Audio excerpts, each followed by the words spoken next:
On this video, ang inyo pong napapanood ay ang TDC examination ng mga estudyanteng ikalawang araw na nag-seminar sa Nadines AZ Driving Academy na located sa Robinson's Place, Palapala sa ground floor.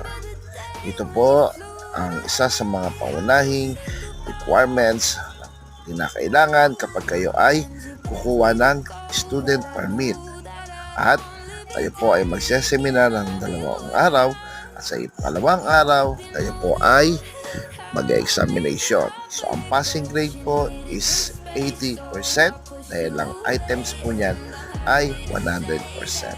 So sa lahat po ng nais kumuha ng student permit, mag-enroll na sa Nadines AZ Driving Academy upang kayo po ay makakuha na ng inyong student permit.